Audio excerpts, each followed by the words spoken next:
O sábio Salomão, no capítulo 3, versículo 1 e 2, ele diz: Filho meu, não te esqueças dos meus ensinos, e o teu coração guarde os meus mandamentos, porque eles aumentarão os teus dias e te acrescentarão anos de vida e paz. Amém.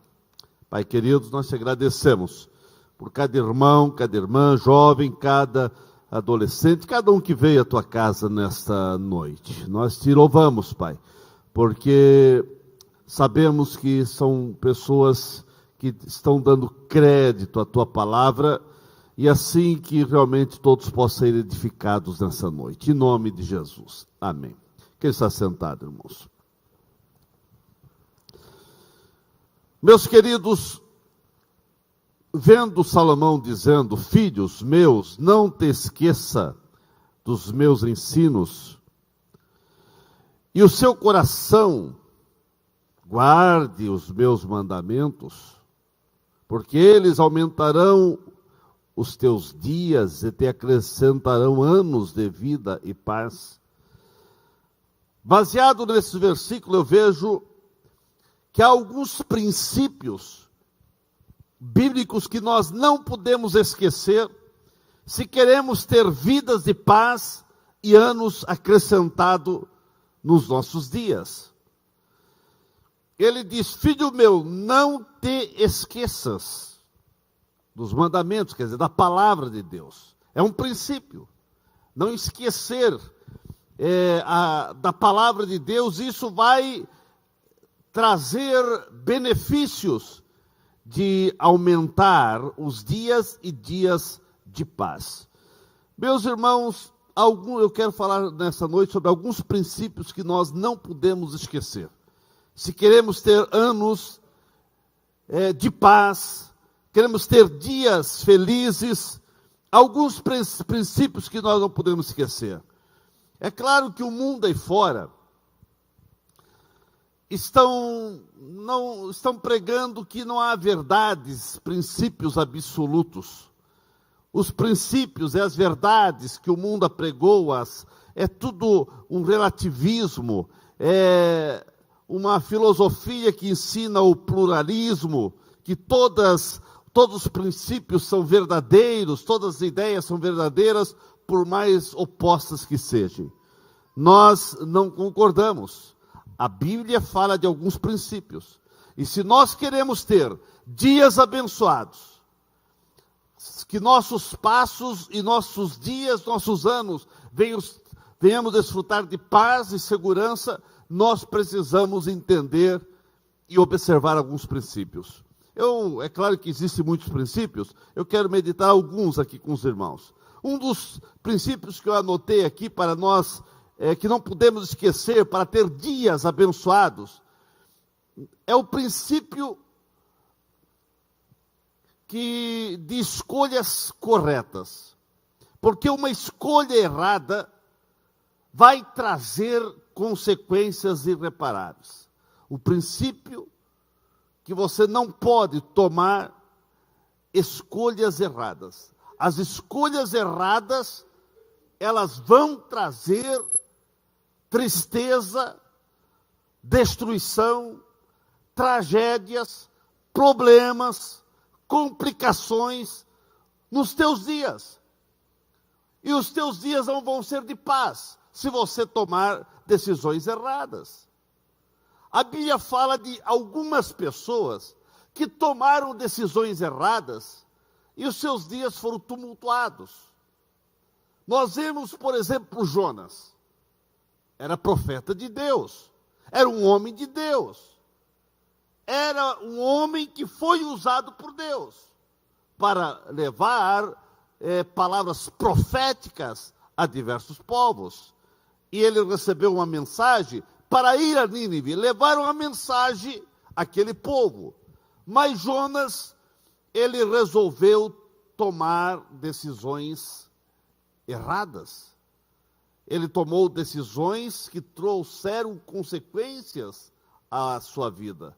Jonas escolheu não obedecer à ordem de Deus. Deus disse: Jonas, vai a Nínive. Ele disse: eu não vou. Literalmente foi isso que ele disse. Ele foi ao lugar oposto.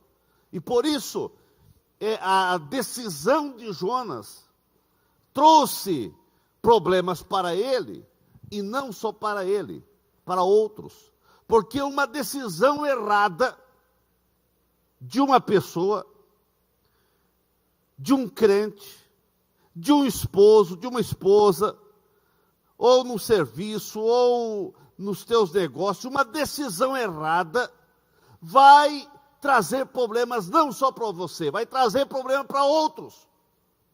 Nós vemos que Jonas, por tomar decisões erradas, ele, através disso, veio uma tempestade que se abateu contra aquele navio. E eles começaram a jogar a carga do navio. Toda a preciosidade que estava naquele navio, eles começaram a jogar no mar para aliviar o navio. Olha o prejuízo que eles começaram a ter. Quer dizer, Jonas, através da decisão errada que ele tomou, ele trouxe prejuízo para os outros também. Uma decisão errada tua pode trazer decisões erradas não só para você, para muita gente que estão em tua volta, que estão na tua casa, que depende de você daquele negócio. Nós vemos que Jonas, ele teve que ser repreendido por um pagão, por uma pessoa que não servia a Deus. Isso, o que faz aí você dormindo? Todos estão clamando ao seu Deus, ali as pessoas seguiam diversos deuses. Pelo menos faça alguma coisa. Você tem um Deus? Clame a esse Deus. Porque o único crente que estava naquela embarcação não orava, não clamava a Deus. Tem crente assim, irmãos. Tem crente que os outros rezam, os outros fazem seus tipos de sacrifício para ver se acontece alguma coisa, e o crente que sabe como que é orar, sabe que tem um Deus verdadeiro, não ora. Ali estava Jonas, o único crente que estava ali, mas não orava a Deus, não buscava a Deus, né? E ele teve que ser repreendido. Irmãos, ele trouxe prejuízo para ele, a ponto de ele dizer, os 3 dias que ele ficou no ventre de um grande peixe, ele considerou que ele estava no inferno. Mas ainda não era inferno, mas ele se comparou que estava no inferno. E lá no ventre do peixe, ele foi sentir saudade do templo. Se irmãos ver a história de Jonas, ele foi lá, nós vemos que ele começou a orar e a clamar e sentir saudade da igreja, sentir saudade de... É assim muitas vezes, né? As pessoas brincam com Deus, não querem servir a Deus corretamente, mas quando estão na situação complicada da vida, muitas vezes daí lembram de Deus ou de buscar ao Senhor. Uma escolha errada vai trazer consequências. É um princípio que nós não podemos esquecer. Escolhas erradas vão trazer consequências. Nós vemos que Sansão, por exemplo, Sansão escolheu satisfazer os desejos desordenados da sua carne. Ele resolveu não dar crédito aos conselhos de seus pais, a orientação que ele havia recebido de Deus, e ele resolveu dar vazão aos seus sentimentos carnais. E os prejuízos foram terríveis, mas não só para ele, foi prejuízo para toda a nação de Israel. Nós vemos que ele foi escolhido por Deus, ele veio através de uma mensagem divina, e nós vemos que ele foi escolhido para ser um libertador, mas terminou seus dias como escravo, acabou sendo escravo, servindo de crítica, de zombaria. Deus ainda teve misericórdia, que no final Deus ainda deu a força a ele para ele eliminar aquelas pessoas que estavam ali brincando e criticando e gozando dele, né? Mas ele serviu de palhaço dos seus inimigos.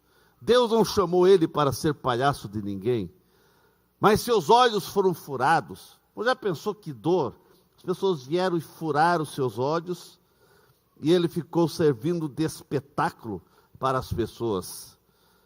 Tudo isso por causa de decisões erradas. É um princípio. Tomou decisão errada, vai ter consequências. Nós vemos o filho pródigo. Ele escolheu sair da casa do seu pai no tempo errado, de forma errada e por motivações erradas. Ele resolveu sair no tempo errado. Não era o tempo de sair. Ele resolveu sair de forma errada. Como que fazendo um protesto, eu quero a minha herança agora, que eu quero ir embora. As motivações foram totalmente erradas. E as consequências já começaram a vir. Perdeu toda a riqueza que possuía. Junto com a riqueza foi também a sua moral. E ele foi parar no meio dos porcos, desejando se alimentar daquela comida, mas nem isso ele conseguia se alimentar, porque não era para ele, era para os porcos. Decisões erradas vão trazer consequências terríveis. Nós vemos Judas. Judas escolheu trocar Jesus por algumas moedas de prata. E como ele tomou decisão errada, ele acabou não suportando toda a vergonha e a pressão, enfim, e ele foi se enforcar. Decisões erradas vão trazer consequências. Meus irmãos, Deus quer ser o Senhor das tuas escolhas. Deus quer ser o Senhor das tuas decisões. Deus quer fazer parte daquilo que você decide.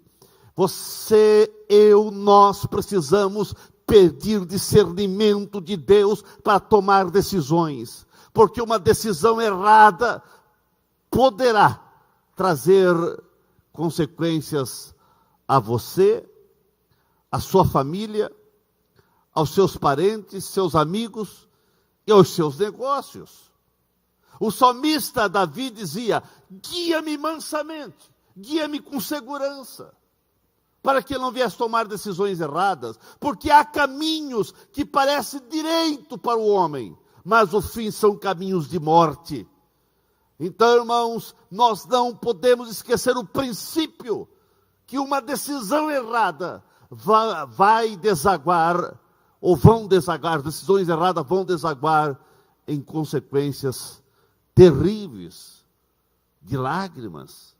Quantas pessoas nós atendemos no dia a dia que vêm ao gabinete pastoral chorando porque uma decisão errada fizeram com que as consequências fossem quase que irreparáveis. Meus irmãos, que Deus nos dê sabedoria, que Deus nos dê graça, porque é um princípio. Nós não podemos tomar decisões erradas, mas que o Senhor nos dê discernimento, que venhamos ter sabedorias nas nossas decisões, para que as nossas decisões venham trazer bênção e não consequência. Assim como decisões erradas vão trazer consequências e prejuízo, há um princípio também, que as escolhas acertadas, as escolhas certas, elas vão trazer bênçãos e vitórias para você e aqueles que dependem de você, que estão perto de você. Por exemplo, Moisés escolheu sofrer com o povo de Deus, do que ter os tesouros e a riqueza do Egito. Ele resolveu estar ali, junto com o seu povo. E por isso ele teve que sair do Egito, sair do palácio. Mas a escolha de Moisés resultou na libertação do povo do Egito. A escolha de Moisés aparentemente parecia loucura, mas decisões certas vão trazer benefícios e vão trazer bênção. Abraão escolheu obedecer a Deus, sem saber para onde ia.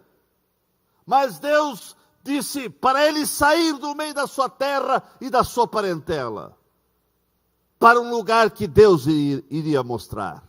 E ele resolveu obedecer. E porque ele obedeceu, as bênçãos foram tremendas. Porque de Abraão nasceu uma nação. E assim, irmãos, acontece bênçãos na vida que toma, daquele que decide fazer uma escolha dentro da vontade de Deus. José lá no Egito, ele resolveu não abrir mão da sua lealdade e fidelidade a Deus.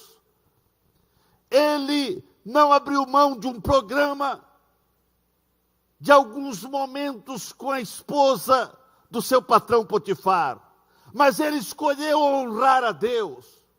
E como ele escolheu honrar a Deus, ser fiel a Deus, ser leal a Deus, ele se tornou governador do Egito, porque tomou a decisão certa. Decisões certas, decisões dentro da vontade de Deus, sempre vão desaguar em bênção e vitória. E que Deus nos dê sabedoria e graça, para eu e você sempre tomarmos as decisões corretas. Raabe escolheu proteger os espias de Israel. Ela poderia até ser, quem sabe, percebida pelos seus parentesco ou da nação, e até ser entregue ao rei, que ela estava guardando espias de Israel, mas ela resolveu proteger a si mesma, e ela foi salva com toda a família, porque ela resolveu escolher guardar os espias, proteger os espias. Daniel e seus colegas escolheram não se contaminar com a comida do reino, e assim foram abençoados em tudo. E Daniel se tornou um dos grandes conselheiros de diversos reis. Por quê, irmãos? Porque ele escolheu a decisão certa.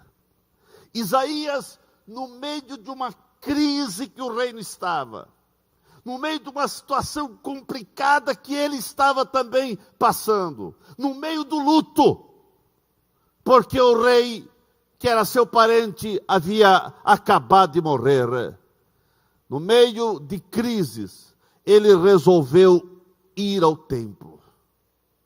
E quando se resolve vir ao templo, sempre haverá uma palavra de Deus ao coração daquele que chega ao templo. Aleluia. Ele resolveu ir ao templo, e lá no templo ele teve a grande revolução, a grande visão que revolucionou a sua vida. A grande visão que mudou toda a sua vida profética, a sua vida como profeta. Irmãos, no meio de provas, no meio de lutas, no meio de tantas crises, mas peça a Deus para sempre você tomar a decisão certa, e a decisão certa vai trazer bênçãos certas, bênçãos reais, bênçãos tremendas dos céus para você. Que Deus te dê sabedoria para isso. Um outro princípio, irmãos, é que existem algumas oportunidades na vida que elas são únicas. É um princípio. Tem oportunidades que você precisa entender que a oportunidade é aquela. Se passar, você pode receber outra bênção, mas aquela nunca mais. Por exemplo, o cego de Jericó. Ele estava lá clamando e dizendo: Filho de Davi, tem misericórdia de mim. Foi a última vez que Jesus passou em Jericó. Ele subiu para Jerusalém e lá ele foi crucificado. Não ia passar mais em Jericó. O povo gritava: pare de clamar, pare, você está incomodando. Mas ele não deixou passar a oportunidade. A oportunidade era aquela. Ou ele recebia a bênção, ou ia continuar cego. Mas ele não deixou passar a oportunidade. Irmãos, não deixa passar a oportunidade que Deus te dá. E Deus nos dá a oportunidade. Não deixe passar. Jacó, irmãos, ele resolveu e ele tomou a decisão certa de passar uma noite na presença do Senhor. E aquilo mudou a sua vida. Porque o seu irmão vinha com mais 400 pessoas para aniquilar Jacó. Havia uma inimizade terrível entre os dois irmãos. Mas aquela noite na presença do Senhor no val de Jaboque, mudou o coração de Esaú. E quando Esaú vinha para eliminar seu irmão, os dois, ou um desce do camelo e o outro vinha andando, manquejando, porque havia sido tocado não só espiritualmente, mas até fisicamente pelo Senhor. E quando Esaú viu, eles vieram correndo, Esaú veio correndo e se abraçaram e choraram. E aquele pacto de morte que eles tinham feito, que Esaú tinha feito de matar seu irmão, foi jogado por terra, porque Deus interviu, porque Jacó resolveu passar uma noite na presença do Senhor, e aquela era a sua oportunidade, porque se ele não passa na presença do Senhor, quem sabe ele seria eliminado pelo seu irmão.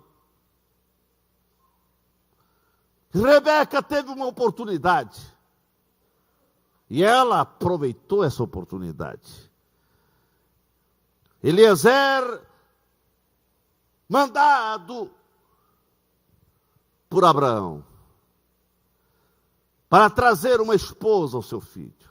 Ele foi, e quando ele chegou lá, ele disse: olha, eu vim com uma missão,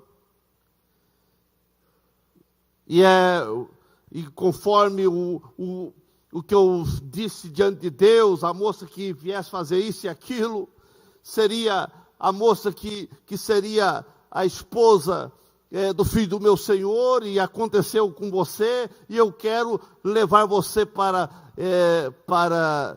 Isaac.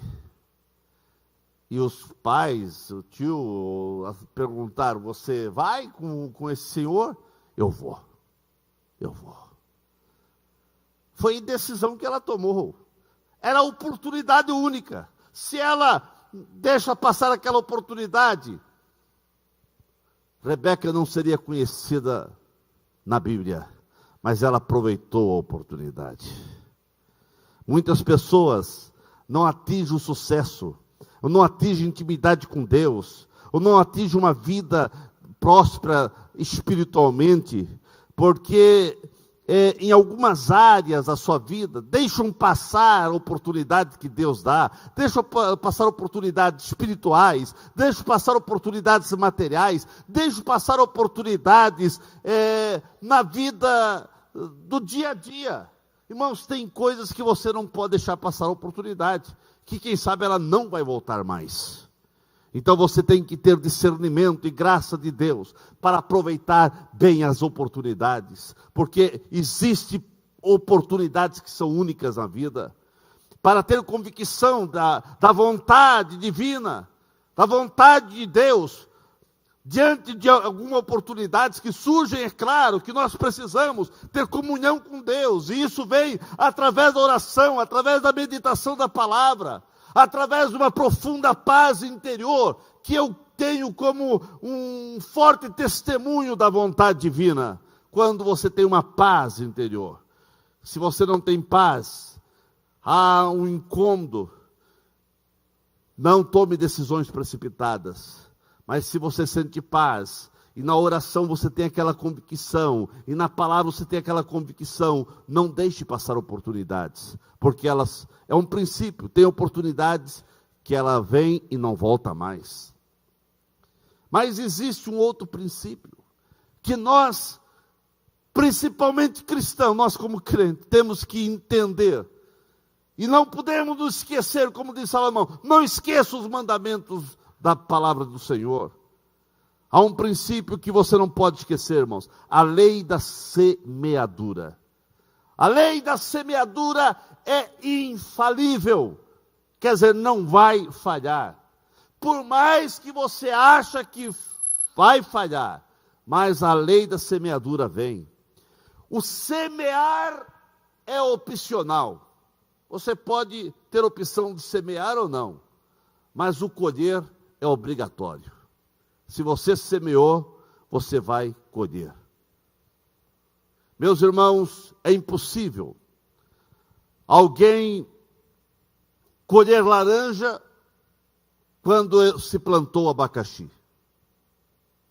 É impossível colher alguma coisa, se plantou uma coisa e colheu outra. Palavras faladas são como sementes que vão germinar. As suas palavras e as suas atitudes, elas são como semente que você está plantando e vai vir a colheita. Os nossos atos hoje, as nossas atitudes hoje, são sementes que vão frutificar coisas boas ou não. E amanhã nós vamos colher. O teu futuro depende daquilo que você está semeando hoje. Você até pode questionar, mas pastor, eu não plantei isso e estou colhendo. No meio de uma plantação, surgem ervas daninhas. Nós temos que sempre estar vigiando. Agora, meus irmãos, a lei da semeadura é infalível. Por isso nós temos que ter muito cuidado naquilo que falamos, naquilo que imaginamos, naquilo que deduzimos, naquilo que nós estamos a fazer, porque as nossas atitudes hoje vão dizer o que nós vamos colher amanhã. Que você possa estar plantando coisa boa, que você possa estar semeando coisa boa, aleluia, e você vai colher coisa boa, irmãos. Mas não esqueça, a lei é um princípio, a lei da semeadura, ela vem. Então vamos lutar para sempre semear coisas boas. Meus irmãos, um outro princípio é que não basta, por exemplo, estar na igreja, é preciso ser igreja. Não basta você vir à igreja. Muita gente vem à igreja. Muitas pessoas vêm à igreja. Muitas pessoas passam pela igreja. Muitas pessoas transitam pela igreja. Mas isso não basta. Você precisa ser igreja. E eu quero crer que você é a igreja. Essa igreja militante. Essa igreja que vai morar no céu. Aleluia. A Bíblia fala de 10 virgens. As 10 eram virgens. Mas 5 não estavam preparadas. Quer dizer, muitas pessoas vêm à igreja, mas nem todos, quem sabe, estão preparados. Marcas profundas há na vida de quem é igreja. E que essas marcas de Deus sejam reais na tua vida. Porque pelo fruto se conhece quem é igreja de Cristo verdadeiro, aqueles que vão morar no céu. Igreja verdadeira é aqueles que têm vida de intimidade com Deus, é aqueles que têm vida de oração, é aqueles que vêm ouvir a palavra, mas não são apenas ouvintes da palavra, são praticantes da palavra. Igreja é aqueles que são fiéis testemunhas do Evangelho de Cristo. Igreja são aqueles que realmente são verdadeiros adoradores. Tem uma vida de louvor, uma vida de gratidão, tem convicção da salvação da sua alma. Não estão em dúvida com respeito à salvação da sua alma, mas tem uma vida em conexão com os céus. Quem é igreja se envolve com a igreja local. Quem é igreja que vai morar no céu, ele se envolve com as atividades de uma igreja, com o serviço na obra do Senhor, porque ele sabe que ele foi chamado para servir.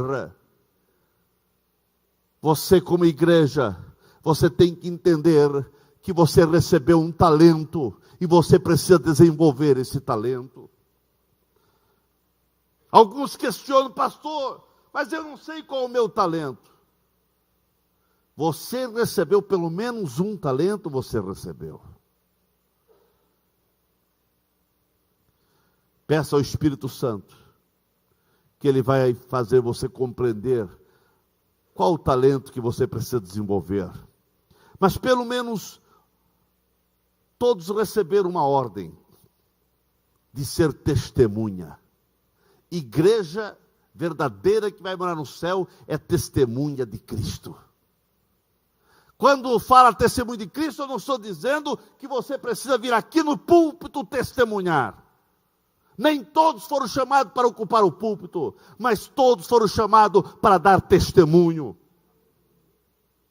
E testemunhar é você falar com a tua maneira, com o teu jeito. Se você é mais acanhado, se você é mais inibido ou mais extrovertido, não importa, mas você sabe falar. Até o mudo sabe expressar através dos sinais a sua convicção em Cristo e testemunhar de Cristo. Perguntaram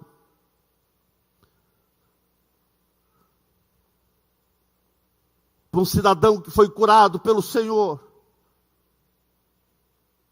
um cego, mas quem é que te curou? Porque esse que estão dizendo que te curou, ele é isso, é aquilo. Olha, se ele é isso, se é o que estão dizendo, eu não sei, só sei dizer que eu era cego e agora estou vendo. Então, irmãos, quem recebe o toque do Senhor sabe testemunhar.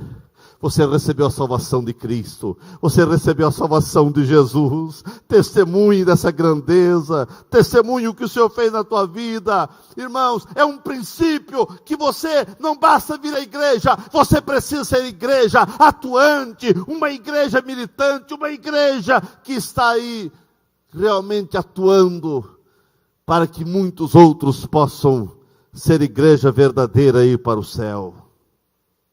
Mas há um outro princípio, também verdadeiro, que Deus não desiste de você. É um princípio. Deus amou o mundo de tal maneira que Deus amou. Deus dá a segunda oportunidade. Você foi criado para louvor e glória do Senhor. Deus investiu o que tinha de mais precioso em você, que foi Jesus Cristo. O mais precioso, Deus já investiu para salvar você. Deus sempre está dando mais uma oportunidade. Ele deu para Jonas. Irmãos, Deus deu até para Judas. Porque quando Judas já tinha vendido Jesus pelas moedas, entregado para o pessoal, e quando eles vieram para o local onde Jesus estava com os discípulos em oração, quando eles vieram quando ele veio para trair Jesus, Jesus perguntou a ele, amigo, Jesus ainda chamou ele de amigo, dando mais uma oportunidade, dizendo, eu sei que tu estás me traindo, mas tu és meu amigo, eu estou dando mais uma oportunidade para você. Em vez de ele receber aquela palavra amigo, e pedir perdão e chorar, como fez Pedro, ele foi se enforcar. Recebeu a oportunidade, mas não abraçou a oportunidade. Deus não desiste de você.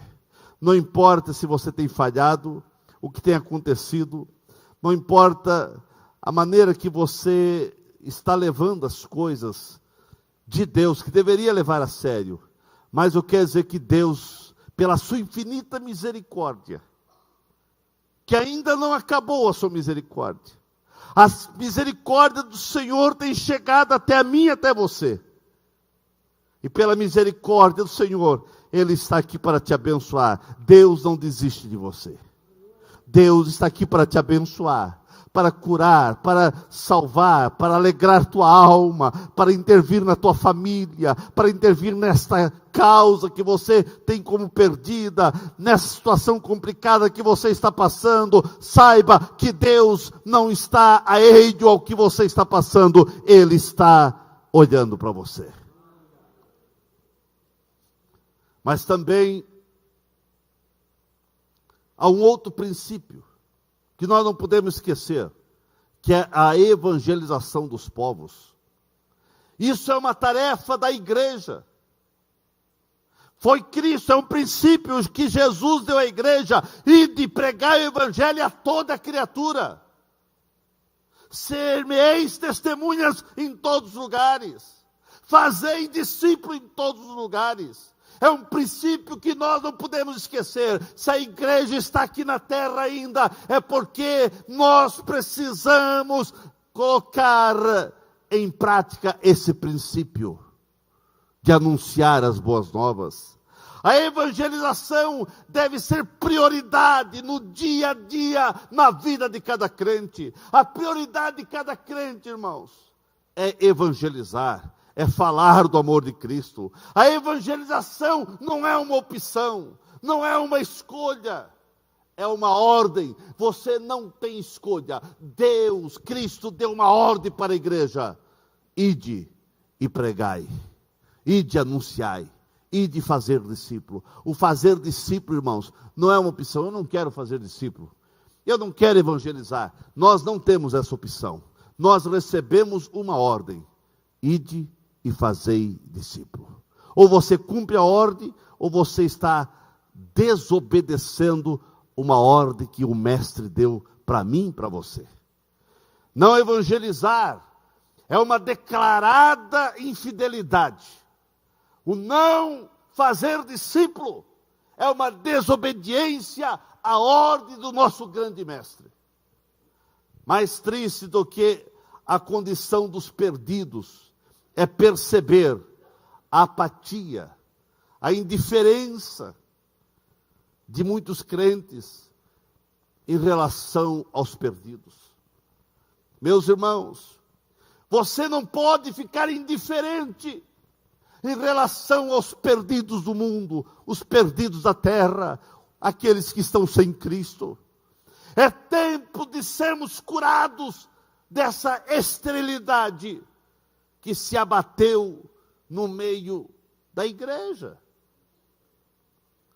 Irmãos, passa anos e vem anos, e muitas vezes permanecemos os mesmos. Não ganhamos ninguém para Cristo, não convidamos ninguém para vir à igreja. Pelo menos, se você não consegue falar corretamente acerca da salvação, pelo menos convida essa pessoa para vir à igreja, e aqui o Espírito Santo vai convencer, e aqui o Espírito Santo vai fazer a obra. Irmãos, você já ganhou alguém para Jesus? Você já trouxe alguém à igreja? A evangelização é uma tarefa inadiável. Você não pode adiar para outro dia. Tem que ser hoje, porque amanhã pode ser tarde. Você também não pode transferir para outro, é uma tarefa intransferível, porque todos nós temos a incumbência de levar Jesus às pessoas. Você não pode transferir essa responsabilidade ou esse ID de Cristo apenas aos pastores, a eles que ganham da igreja. Não, é uma tarefa para você, para nós, para todos. Essa tarefa foi entregue à igreja e o Senhor da igreja está cobrando de nós. Irmãos, o certo era cada ano a membresia precisava dobrar. Cada ano nós teríamos que ganhar uma pessoa para Jesus, consolidar essa pessoa em Cristo, discipular essa pessoa, ver essa pessoa consolidada na fé, ver essa pessoa se batizando e dando os seus frutos. Mas, muitas vezes, passa anos, e alguns até uma vida toda, e não consegue ganhar alguém para Jesus. O outro princípio, irmãos, é que Deus conta com você para realizar os seus propósitos neste mundo. Deus não vai realizar os seus propósitos aqui na terra através dos anjos. Deus não vai realizar os seus propósitos, que o propósito principal do Senhor é a salvação do mundo. Deus não vai fazer isso através dos anjos. E nem através de outro meio que não seja você. Você recebeu uma missão de continuar o que Jesus começou. É um princípio. Jesus deu esse princípio aos seus discípulos. Ide e fazei. Irmãos, a vida é curta demais para ser desperdiçada. A nossa vida por essa terra é muito passageira. Nós somos como uma nuvem, como um vapor que aparece por um pouco e logo se desvanece. Ou nós vamos viver nossos dias bem vividos, fazendo algo para o Senhor, ou o tempo vai passar, como disse o sábio Salomão, antes que os maus dias cheguem. Antes que chegue o dia que você não vai poder mais fazer mais nada. Então, irmãos, a vida é curta e você precisa aproveitar muito bem. Aproveite investindo no reino do Senhor. Irmãos, Deus conta com você para realizar os seus planos, seus propósitos. E para isso, Ele derrama o seu poder, a sua graça, a sua unção sobre a igreja. O poder de Deus, a unção de Deus, a graça de Cristo é derramada sobre quem? Sobre a igreja, sobre você. O reavivamento que você deseja que aconteça na igreja, esse avivamento que você ora, Deus, aviva a tua igreja. Deus, manda um avivamento à igreja. Tem que começar por você. Se todo crente orasse, Deus, aviva a minha vida, nós teríamos uma igreja mais avivada. Mas é que muitas vezes nós oramos, Senhor, aviva a tua igreja, aviva a tua obra, só aviva os outros. E você? Alguns dizem, a igreja não é mais a mesma. Antes a igreja orava. E por que não ora mais hoje? Porque você deixou de orar. Se todos começarem a orar um pouco mais, nós vamos ter uma igreja que ora. Porque muitos da igreja não oram mais. Mas começa a olhar para a tua vida. Você está orando como você orava antes? Ou quem sabe você nunca chegou a orar como os outros oravam? Irmãos, você precisa entender que o avivamento vem através de você. O que Deus quer fazer na igreja é através de você. Começa por você. As mudanças que precisam acontecer dos céus no meio da igreja, começa por você. Deixa Deus mudar a tua vida. E Deus mudando a tua vida, a igreja será mudada. Comece a orar e a igreja vai orar.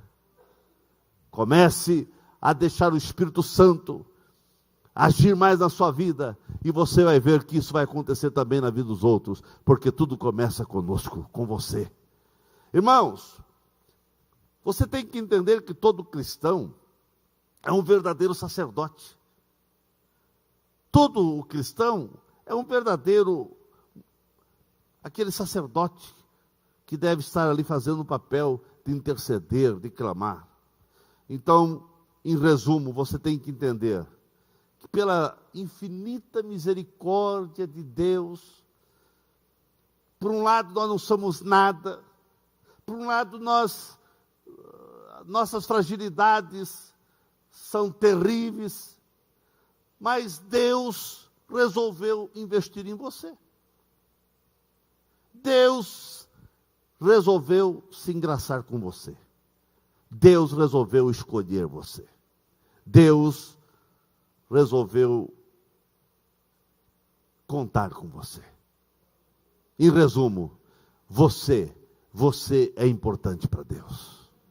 Você é importante para Deus. É um princípio, você é importante para Deus.